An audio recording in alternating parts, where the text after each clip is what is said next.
I want to welcome everybody to Tbise, the best in sports entertainment. We're here live in Power USA. TNS Media Group is the team and the family. We're live today. I got a special guest, my guy B. Smith. We're going to talk about some basketball, some other sports, whatever you want to talk about. We're going to be going live more often than today. We'll be going live frequently probably Monday through Friday. So I got B. Smith here. What's up, B? What's going on with you? I'm good. How are you? I'm chilling, man. I'm glad you could make it, man. It's about time. I was trying to get you to get up here for the longest.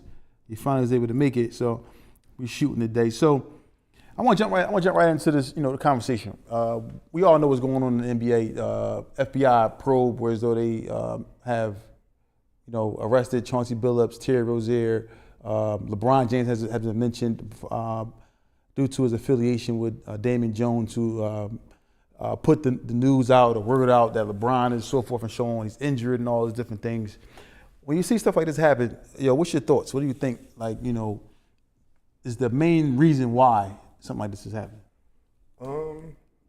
First of all, it ain't about money, for the players, but it is money, for the people that's surrounding them. But I feel like, it was bound to happen.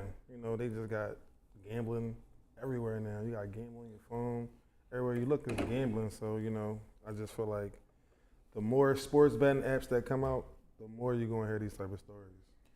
And do you think about it too, though? If you look at it and look at the situation, the NBA is full cooperative with this situation. And I think that the NBA is kind of tired because, if you look at the numbers in the NBA, it's so many different things that factor into. They did it. Yeah, that's what I'm saying. There's so many things that factor into, the NBA that's losing money. The NBA was way more popular in the 90s, early 2000s than it is now. Yep. And they have way more superstars. Sure. So that's not, you think about it. The superstars is on every. It's superstars on every team in the or maybe two on every team. The NBA has so many players calling out saying they're injured. I don't want to say calling out. So many people saying they're not playing because of injuries. The numbers is down as far as players, reaching their averages and so forth and so on. So we have this thing like this. The NBA is going to be full cooperative because they are losing money. They just signed a new TV deal. $76 billion. Yeah, so they gotta be profitable for their investors or whoever they're doing business with in order for it to keep these deals in place. Yeah. But so now you get a situation where you have players, and this is not nothing major, but it's major of course for Chauncey Billups because he is a person who we never heard to do anything or be caught up in any type of crime or whatever, NBA All-Star, NBA champion, but Hall of Famer. But I believe this was like a warning shot. You know what I'm saying? Whereas though, all right, look, y'all boys get it together. Yeah, big time warning shot because now more people. This is not the regular police. This is the FBI. As we know, as we talk about on Tales from the Jails, the FBI is a whole different ball game. The FBI, they different. They different. As you can see, Terry Rozier had to put up a $6 million house. They don't want you're not paying no bill with cash. You better bring me your house, your stash, whatever you want to use. You better bring it to me because this is the only way you're going to get out. Now these players is now, going to be, charged and have to go to trial, whatever, or unless they plea out. But for the other players who haven't been involved in the situation or haven't even been brought up in this whole debacle so far, what do you think they're thinking right now? People who may have been cutting corners. Man, they probably thinking like, man, should I turn myself in? Should I speak up on it? Because if you were doing something, you're definitely going to be caught. Because the FBI, one thing about them, they just don't come. They come because they got a case.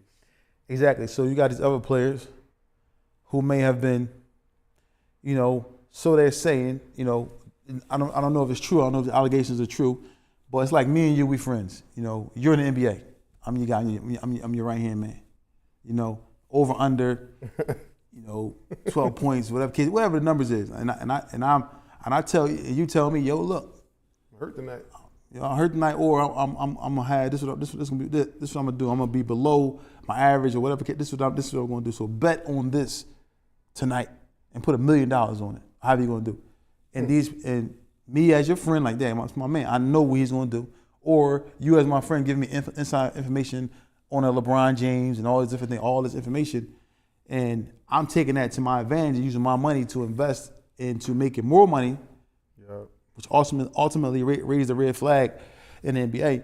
And now you look at it, they're locking people up. And they've been investigating this. That game they talking about was last season, 2 years ago, wasn't it? 3 years ago almost. It was like I think it was like March of 23. And you see the highlights, so you see that joint, like it seemed like He was overdoing it though. It was blatant. It wasn't like he was trying to like make it look good. It was just like jumping in the air, turning and making passes that you normally wouldn't make. yeah, like shoot. He shot 2 threes in a row. Yeah. He missed one, Not top of the getting key. back. He missed one top of the key. They get the offensive rebound, kick it back out to him on the wing on the left side. He shoot another 3. But the thing about it is this: miss both. Airball. Miss both. Now, you get a player like Terry Rozier. He is a person that I always saw that come in the game and you're like, oh, don't shoot that. But then he'll make it. You're like, oh, he's that player for me. I'm like, oh, don't shoot that. But he's nice. He can play. But you see him shoot some shots. You're like, I don't shoot it. But sometimes it goes in. You know what I'm saying? And he made his. Hey, who was he with initially? I remember He was with the Hornets. Boston. He was with Boston earlier in his career. Yeah, that's what I'm saying. He's with Boston against. When I first seen him really notice him, he's on Boston going against LeBron and them, and he's giving LeBron and them problems. Yeah, he's that type of player. So to see him do that, and then left there, ended up getting paid with the Hornets and the Heat and so forth and so on. But to see this is like crazy. You know what I'm saying? But I mean, we gotta blame it on the people that put the apps out there. And one thing I could say is a lot of the players that come into money, they may not know how to manage their money. You know what I mean? I know where their finances may be at during that time. So not giving them a pass because when you're making this type of money, everything comes into play. Taxes. You may fall behind on some bills, and you've seen an easy way to make some money. But at the end of the day, I just feel like when you're involved in betting, it's just not just about the money. Sometimes it's more so like the vibe and the feel you get from gambling. Because I'm sure you gambled before in your past life. Mm-hmm. When you win, it's like a thrill when you win. Yeah. You know what I'm saying? But my thing is though, I think for me, I don't know if it was a money aspect for Terry Rozier. I think it was more so for him probably trying to help someone else out. Yeah. And ultimately, sometimes our I'll say survivor's remorse or our attentive or affectionate behavior, manly affectionate behavior to our friends and so forth and so on. We want to help them, and sometimes we try to help them and not really realize that it's jeopardizing your career. Because these guys, Terry Rozier's career could probably be over. It is over to me. I feel like even though you deserve redemption, but when you're in this type of business, you can't let these type of things happen. Yeah, his career probably can be over. Chauncey Billups could probably never have a head coaching job ever. That's crazy because it's a lot of black coaches in the NBA now, and by Chauncey being a Hall of Famer and having things like that, happen in his after playing career at the years and years and years of not being able to get a head coaching job, he finally gets the job, and not for it to have to do with anything to do with winning or losing, outside stuff involving gambling to bring you down. Yeah, it's crazy.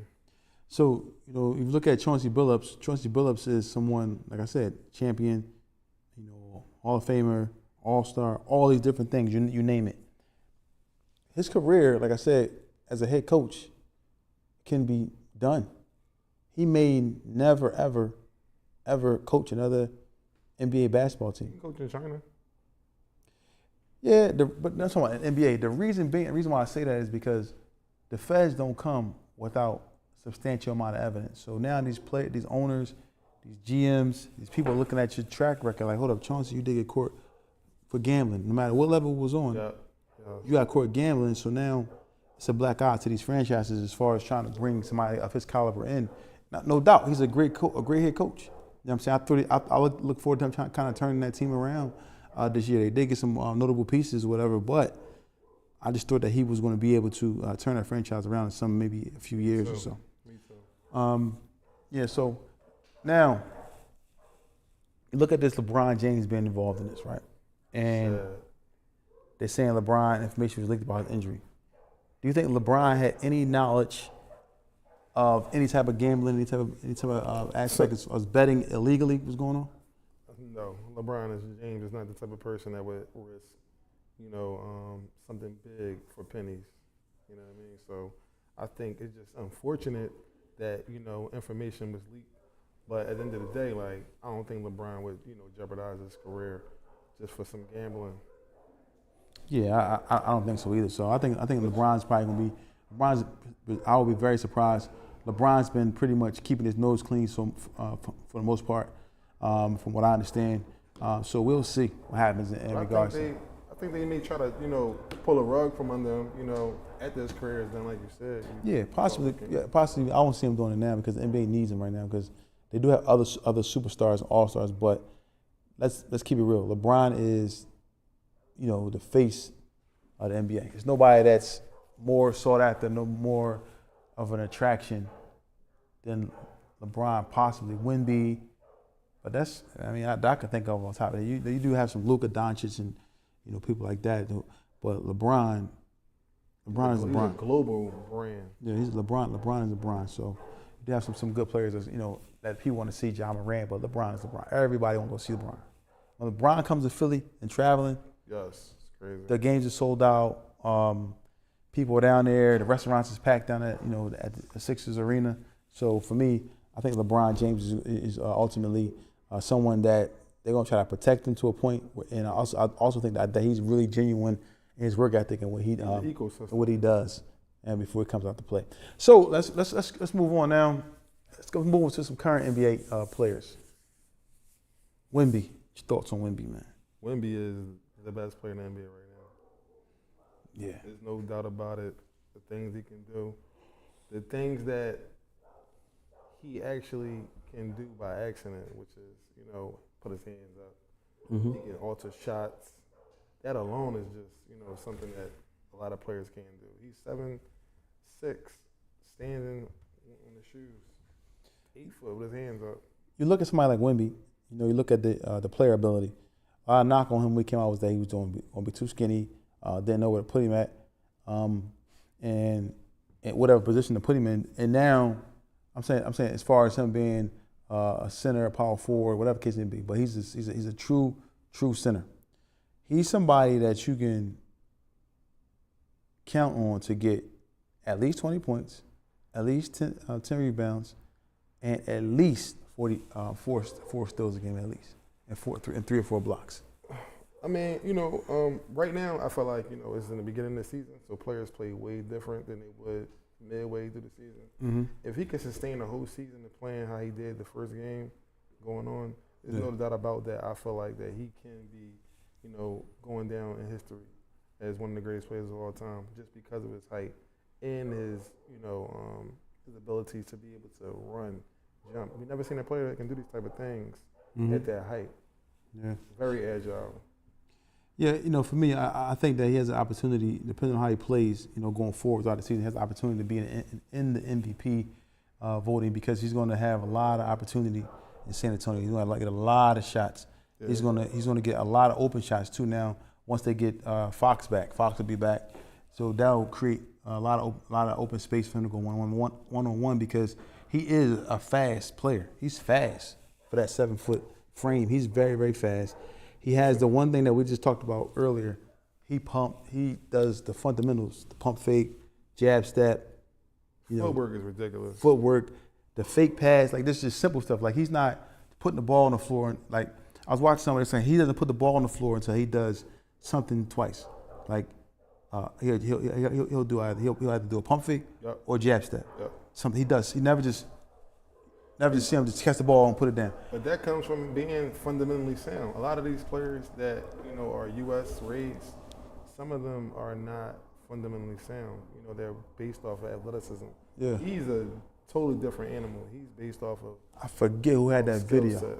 I forgot I had that video. They were talking about him and Luka. Like they were saying like they'll catch the ball and they'll do something like they'll fake it like pass.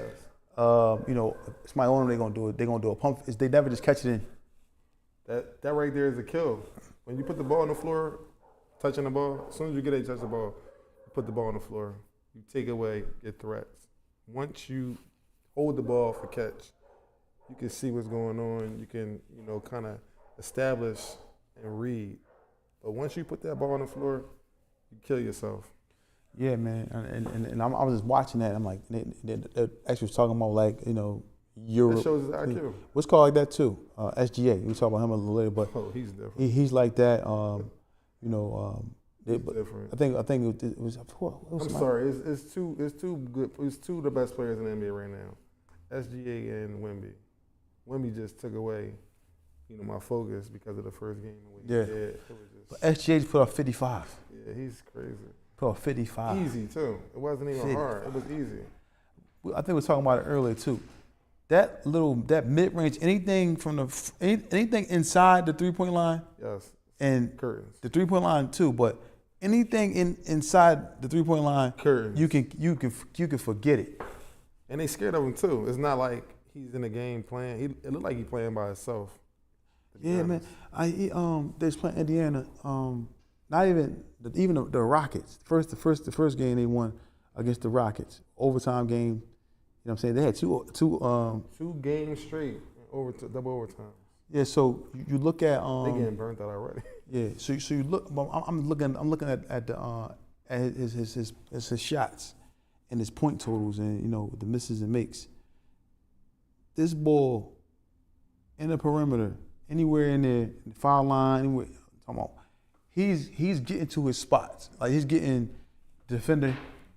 He got the slow. He do this slow. What's called? Then he speed it up. Then he go past him. Then he bump him, pull up. Or go past him. He got too much in his bag. Let me ask you this. Do you think he'll be able to sustain what he's doing? He did it last year. But I mean, like you just seen, he just played in 2 double overtime games back to back. But young. With that being said, you're champions of the NBA. It's not like you trying to fight to get to the champions.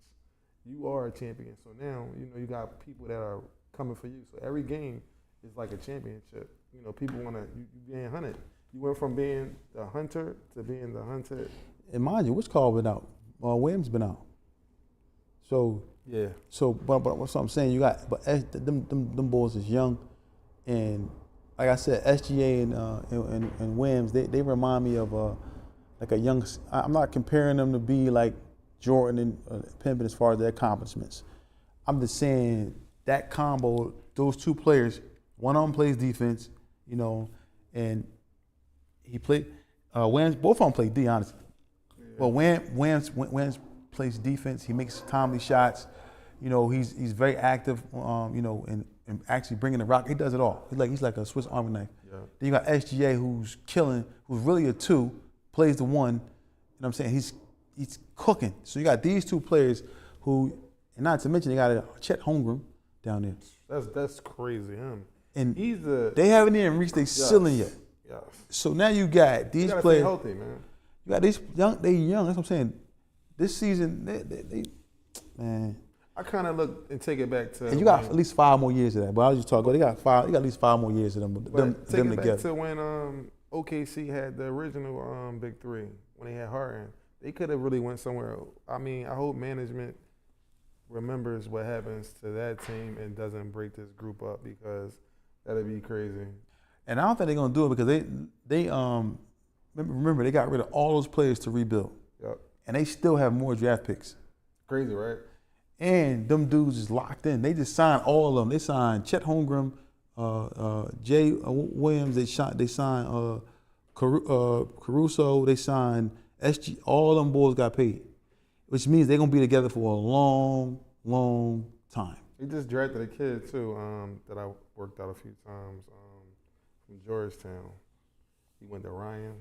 Oh yeah, I forget his name. I forget his name. I know exactly what you're talking about. Thomas Shorbert. Yeah. He's amazing. Mm-hmm. But they drafting players to fit the role of the team. They already got their scores. They just putting in the pieces to the puzzle. When rotation comes around, they definitely like to draft big guys who can move, who can be mobile, play defense. Because when you can play defense on the perimeter, that's like, that's like platinum and gold. Yeah, so you this team, right? if I look at around the NBA, I look at the youth in the NBA, a team that has youth, camaraderie, talent. I'm thinking SGA and the Oklahoma City Thunder, they have the best young core in the NBA. For once, I thought it was the Grizzlies, but now I look at it,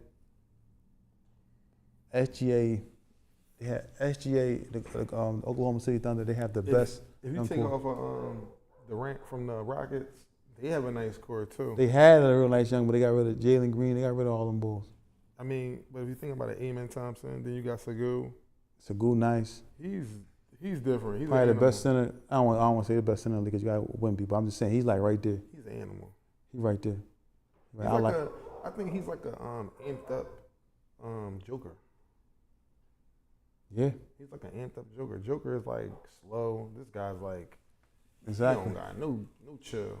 I think Joker and them run is done. What you think? It is done. They'll be tough in the playoffs. Run.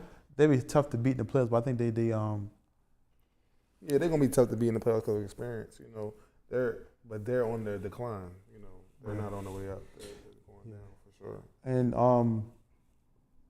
if you think about it, that team in the Western Conference, I can see Oklahoma City Thunder coming out. But I want to switch over to the Eastern Conference real fast. Philadelphia, 76ers. Sure. I think we got one. I ain't gonna lie, for we me, got a good player, but as far as a core group, you said something crazy yesterday, but I don't want you to say that. Don't say that, bro. I'm gonna say it. All right, well, go ahead and say it, man. Go ahead. If we can get a trade, if we could trade Maxey, Paul George, and Embiid, and we can get back something with the same type of, you know, not one or two stars, but at least like one. And I'm gonna give an example. If we can get our guy from Milwaukee, Giannis. Okay. I'll take Giannis, and I'll take Bobby Portis, and I'll take Kevin Porter. Even though it can't happen because of the money, but I'm just saying, you're gonna give up. The process is over. The process has been over, and we in a new era now. When we just drafted a young, well, in my opinion, he's like a Jimmy Butler, like an amped up Jimmy Butler. If you look at this team, right, the Sixers, right, we got to capitalize, man. You can't get rid of Embiid. Can't get rid of Maxey. Because think about it, the only person that's better than Maxey on the Milwaukee Bucks is Giannis. What I'm saying, like Maxey, all right, so Maxey is a good player. And listen, what I'm saying is nobody, and then there's nobody that's on the Milwaukee Bucks outside of Giannis that's better than Embiid. Then let's go. He got to play though. Let's go again. And even if you give up Paul George, you really got to think about it. Is there anybody outside of Giannis that you could say like, yeah, he probably better than PG?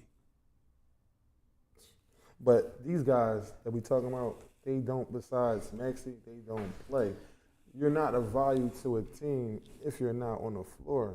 We need you on the floor. I agree with that. But I'm just saying, if you want to trade them, you got to get something better than Milwaukee. We get games played. That's what we get. Yeah, and then you get. But I'm saying you got VJ Edgecombe coming in.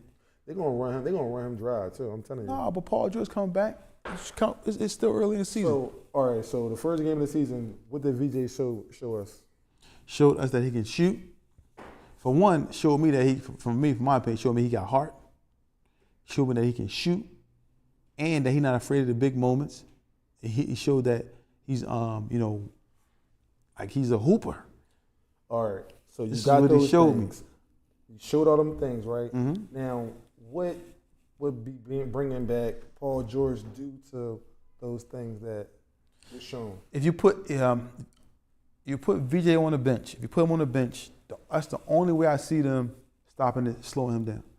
Because Paul George got to take, He's going to take the ball. He's going to have his possessions. Well, listen, bro. It ain't the type of part. You put PG, you put PG at the Paul George at the 3, VJ at the 2, Maxey at the 1. Okay.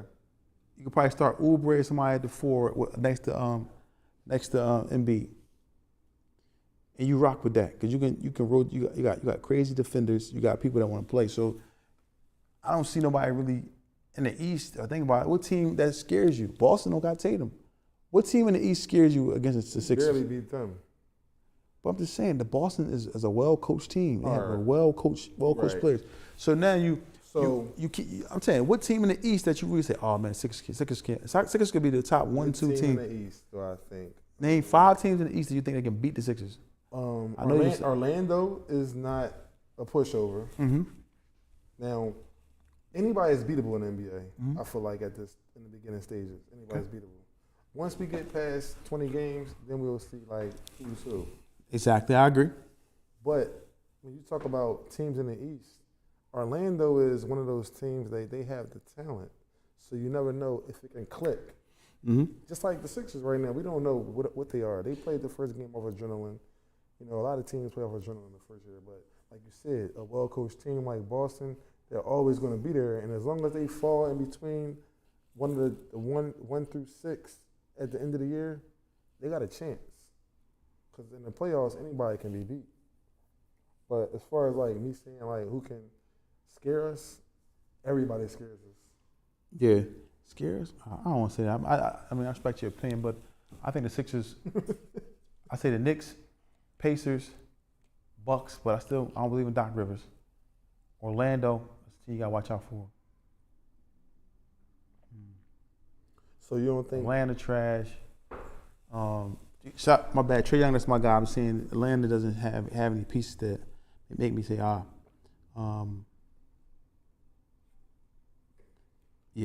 I don't see nobody other than those teams really giving Sixers any problems.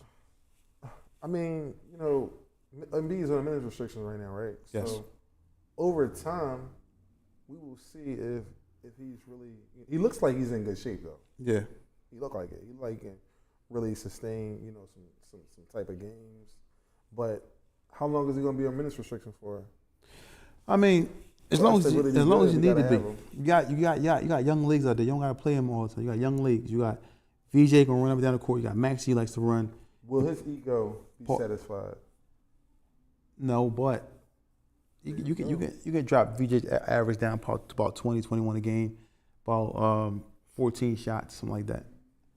You know, a couple free throws, he there. That was a problem we had Harden here. Like we were good, but the ego. Harden wasn't really, from what I seen. You know, I didn't think that he was like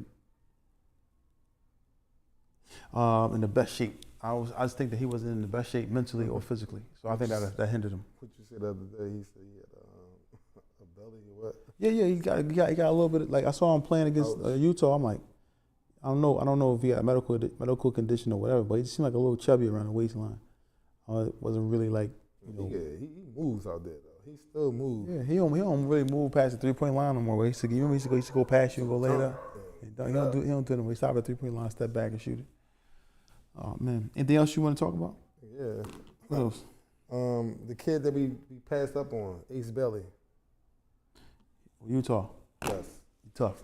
Did we make a bad decision by drafting VJ and not taking him? And what does the look turn into if we drafted Ace and we did not draft VJ? Well, for me, I don't think that drafting Edgecombe was a terrible thing to do. I think that was the right pick for our team. I think that VJ he complements Maxey. They both they can run. He's athletic.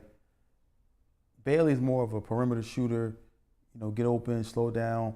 You know what I mean? I can get to my spots and shoot. Almost like Kevin Durant. But you put VJ Edgecombe in there next to Maxey, they both like to run. He's super athletic. Jump out the building. Then you got AJ Bailey. He's really, really good. He's a really, really, really good player. You know, I wanted the Sixers to get him, but we got Edgecombe. But I'm like, all right, this works. Now, Edgecombe has to play at least 30 games for me to be convinced. After 30 games, I'll know, and you'll know, and everybody else will know who he is and what the Sixers got in that draft. Well, he broke Allen Iverson's record the first game with the 34-point game performance. Mm-hmm. But If you had to label the best players in the NBA right now, 1 through 5, who's your top 5?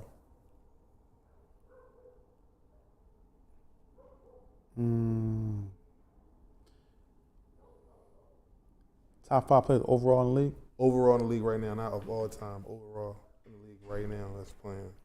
SGA. It's in order, right? Top 5? Okay.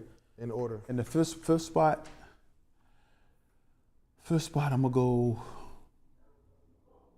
Anthony Edwards. Then I'm going to go, this is tough because I don't want to leave nobody out. That's your opinion. Best players in the league.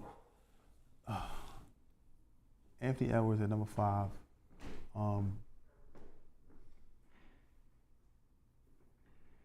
Tatum.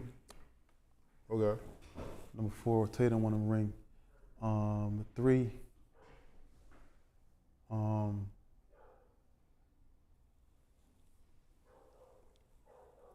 Giannis. Number 3. Giannis is top 5. He's still top 5? Yeah. I'm gonna go Luka Doncic. Damn, hold on. Did I leave Wemby out? Yes, you did. Oh, I gotta take Giannis out. I'm gonna take Giannis out and put Wemby there. Wow. And then I'm gonna say Luka and SGA. Top 5 players. That's a nice right one. there. That's a nice one. Top 5, I think. Surprised you took out Giannis. I took Giannis out because I think Giannis like numbers. He not top. He dominant, but not as dominant as he was once at one point. Okay. He in the bottom half of that top 10. He like 6 through 10. Okay. You can put him in there 6 through 10. But top 5, Anthony Edwards. You left my man Steph Curry out of it. That's crazy. Steph not top 5 no more. Ooh, that was crazy. He top 10 though. Ooh, that was crazy. He top 10. He ain't top 5. He got how many rings? Yeah, but he's still who he is. He ain't never lose. I agree, but I just don't. Is he better? Let me give you my top 5. Is Steph better than Anthony?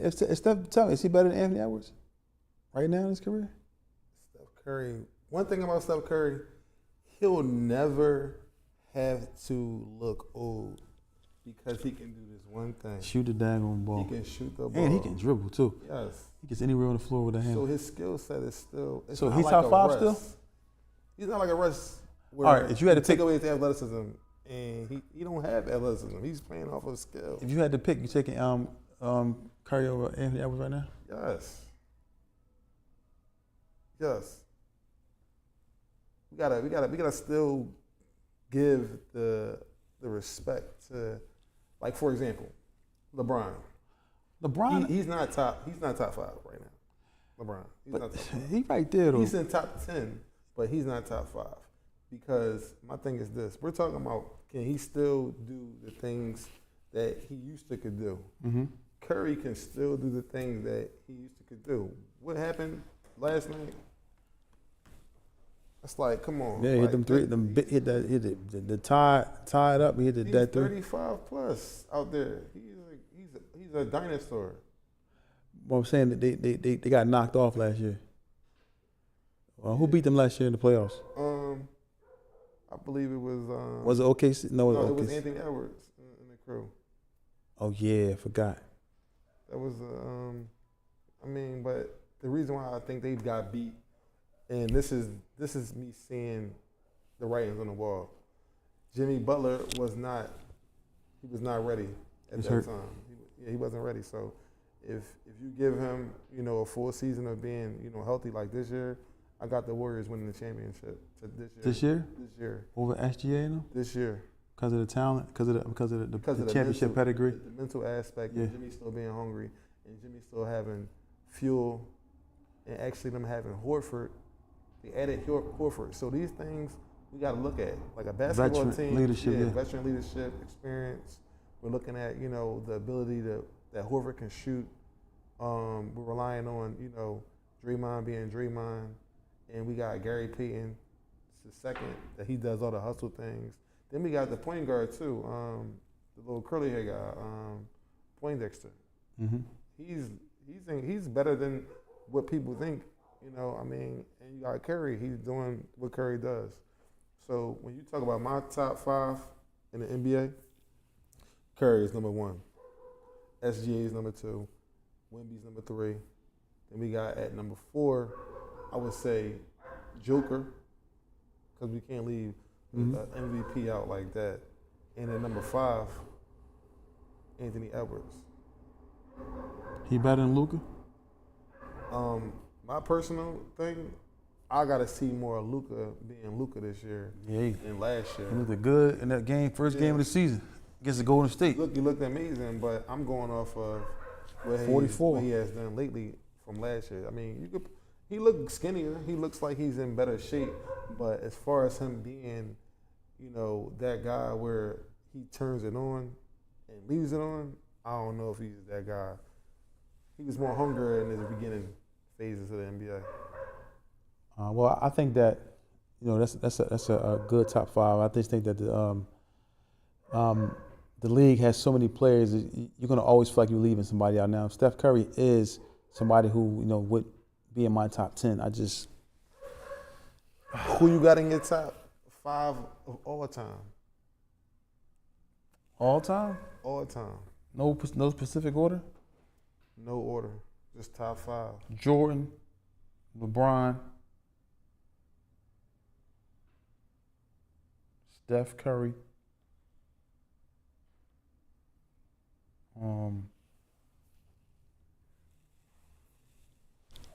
Shaq, Tim Duncan. That's a good one. Curry, Magic Johnson, Michael Jordan, Kobe Bryant, Wilt Chamberlain. That's a good team. I think my team wins. It ain't really about a team. I mean, if you want me to put the best team together, I'm all saying time, if you had to put the against each other, yeah. I mean, your team will probably win. But I mean, you know, if we talking about like individual accolades, like and what each player has brought to the game, each player that I named, they transitioned the game into different phases. Like Curry, they talked about extending the 3-point range for him. Mm-hmm. It's like shooting a free throw for him. You know, a lot of these guys, man, like they bring out the best in each other. Like AI changed the league when he came into the league. They brought their zone back, try to slow him down. Yes, they did. So certain players like that, you got to give players who they changed the rules for. James Harden is one of them. Yes, he was. I mean, with James Harden, the older James. See, we looking at these players, and a lot of these kids that see the players now, and they hear stories of others that came before them, they don't really get to see what these players were and what they meant. They got a documentary that AI just came out with. I ain't get a chance to watch it. I gotta check it out. It's like a 3-part series. It's amazing, man. Like, it just brings the nostalgia back. So I remember the year when they played in the finals. Everybody was walking around or had flags on their car, the Sixers. Like, if AI is not a Sixer, I don't think I love basketball as much as I do. Yeah. Yeah, especially in our city. Everybody, AI was like the pinnacle. Like, I think the reason why Iverson was so loved in the city is because he's like one of us. He was out in the city. Yeah. Like a lot of times you don't think about it, you don't see Maxey. No. I mean, of course, it's a little bit different now, but do you see them in the community, like with the people? Really, like Iverson was riding up and down Sean Avenue, downtown. You see him all over places.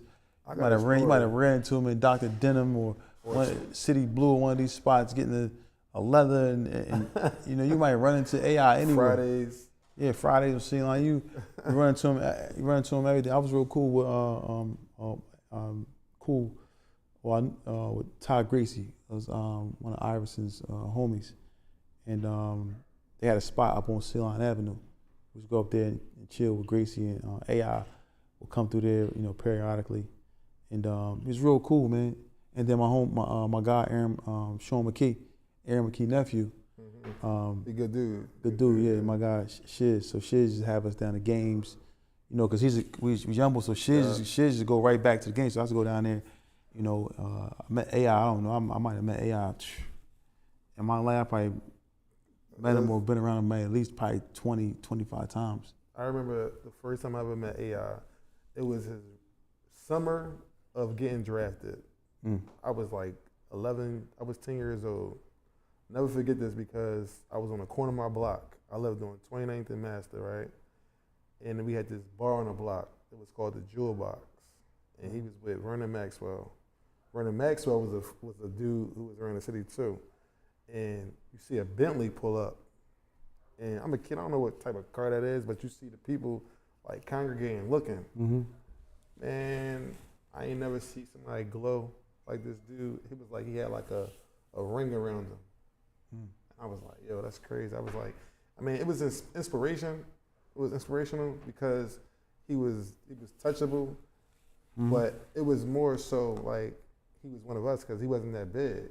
You know, a lot of the players in the NBA, they're at least like 6'5". This guy is like 5'11", 165 soaking wet. So I just appreciate AI for all the things he done did to the game and contributions he done made. You know, not just for basketball, just for the culture.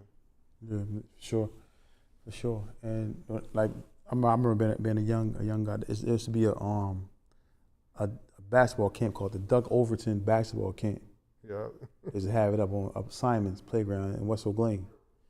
I was a young boy, and we up there. Me and a few of my guys was up there, and AI was up there. You know what I'm saying? Like this was, I think it's his rookie season, or was after it was maybe his second year or so. But man, but you know, let's go. I mean, I'm pretty sure everybody got stories like about me and Allen Iverson, because Allen Iverson was somebody who, like I said, was in the city, he was out and about. And a lot of these players today, I don't think they out and about as much as in the city. And it could be because the city is different. It's not like it was. You know, you had people who were, you know, in the city of Philadelphia who were actually, you know, there was more money around, I should say, or people were trying to make money or were making money and so forth and so on. And Iverson, whoever it is, might have felt comfortable being around the atmosphere because he's not looking at it like somebody gonna try to rob him. Food. Yeah, like Magic come around, probably come around in our city now, you might get robbed. Yeah, it's crazy. It's younger group or I heard the something story like of Lou Williams. He was he done did so much good in the neighborhoods that somebody was trying to rob him, but then seeing who he was and was like, no, he did a camp in my neighborhood. Yeah, I think I heard about that. Yeah, I mean, it's all about what you do. I mean, I don't think Max will have a problem in the city, but I do get what you're saying.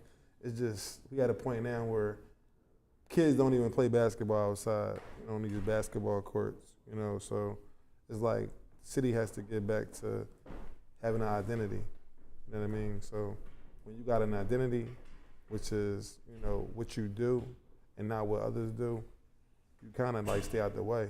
But basketball helps, you know, relieve a lot of, you know, frustrations you may have. Basketball is not just a game, you know, it's just a way of life. So Exactly. So, you know, for me, you know, just like I said, this, you know, I probably wouldn't even want to see Maxie out and hanging out with something like in the city. Like I wouldn't either. I just don't think that it'll be safe for him right now. You know what I'm saying? I just don't think. And then I don't think he has no disrespect, but I don't know if he has like the Philly. No. I don't think he's like not taking a shot at it. I don't think he's like he's on an the rugged, like he probably would feel comfortable being in these places, like, you know, and there's no shot, no disrespect to Maxie. I just think that Iverson, where he was from in Virginia, was similar to what's going on in. Iverson was not sheltered growing up, and he fits the persona, the Philadelphia persona, whereas though he just fit in. Philly is like so much like VA. It's so rugged, it's so, you know, grimy or whatever case may be, the city, and it's like, once Philly love you and they care about you, wasn't nobody gonna do nothing to Iverson up here? At all, not at all. And I can't say the same for other players who might want to hang out in the city. You know, unless they, you know, hang around, you know, somebody, But I don't know, and it could be because I don't go out. I could be missing. It could be out in the city. I just don't see it. So, I could be wrong. I'm just putting it out. I could be wrong. I just feel like Iverson's connection to the city was more because of who he was and where he came from. And it's like, just like being home, 6 hours away. You know what I'm saying? I'm in Philly. It's like just being right back in my backyard. And he had a bunch of people with him too. So yeah. Guys on the street. So yeah, man. Anything else you want to add, man, before we shut this thing down? No, not really. We got a couple games tonight. Taking a look out for in the league. Can't wait to bring some guests up here, talk more basketball, sports. Yeah, I agree. So if you're listening, don't forget to follow us on Instagram at Tbise 247, and don't forget to subscribe here to YouTube on our channel, and also become a member. We are grateful for our members. So anyone who's watching, definitely appreciate it. I want to thank everybody for tuning